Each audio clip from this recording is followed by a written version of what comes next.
అందరికీ నమస్కారం. రాయచోటి నియోజకవర్గ ప్రజలకు, తెలుగుదేశం పార్టీ కార్యకర్తలకు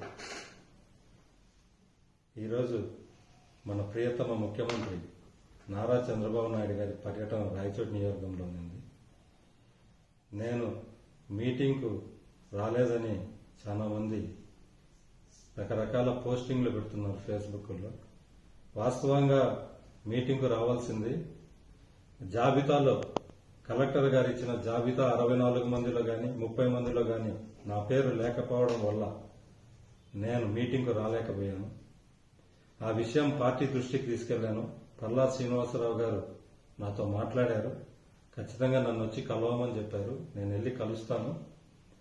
మనం రాయచోటి నియోజకవర్గంలో పార్టీ స్థాపించినప్పటి నుంచి ఈ రోజుటి వరకు దగ్గర 43 సంవత్సరాలు పార్టీతో మన అనుబంధం ఉంది. మనం పార్టీ కోసం పార్టీ అధికారంలో ఉన్నా లేకపోయినా ఎలాంటి ప్రలోభాలకు లొంగకుండా పార్టీ కోసం సేవ చేసిన వ్యక్తులం, కార్యకర్తలం. ఈరోజు ఏదో ఒకరు ఇద్దరు అదే పనిగా నన్ను మీటింగ్కు రానికుండా పార్టీ దృష్టిలో వేరుగా చూపించే ప్రయత్నం చేశాను.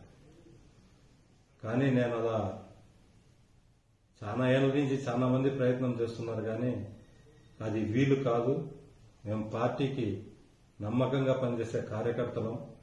మాకు ఆ రోజు నందమూరి తారక రామారావు గారు అయితేమి, ఈరోజు చంద్రబాబు నాయుడు గారు అయితేమి, లోకేష్ బాబు గారు అయితేమి మమ్మల్ని ప్రత్యేక దృష్టితో చూస్తారు. దాంట్లో భాగంగానే రాజంపేట టికెట్ కూడా మాకు ఇచ్చారు. కొన్ని కుట్రల వల్ల దాంట్లో ఓడిపోయాం. ఈరోజు పార్టీకి దూరం చేసే కార్యక్రమం చాలా మంది జిల్లాలో ప్రయత్నాలు చేస్తున్నారు, కానీ చంద్రబాబు నాయుడు గారు, లోకేష్ ఆశీస్సులు ఉన్నంత వరకు మనల్ని ఎవరు ఏం చేయలేరు.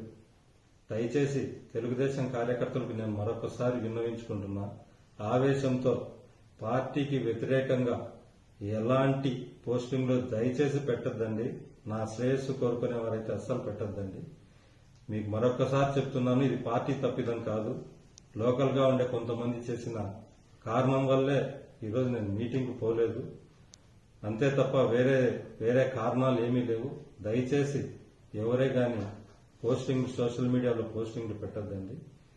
నేను తొందరలో పార్టీ అధిష్టానాన్ని కలిసి ఇక్కడ జరిగే పరిణామాలన్నీ పార్టీకి వివరిస్తాను. ఖచ్చితంగా నిజమైన తెలుగుదేశం పార్టీ కార్యకర్తలకు న్యాయం చేసే విధంగా రాయచోటిలో తెలుగుదేశం అభివృద్ధికి పాటుపడతానని మరొకసారి తెలుపుకుంటూ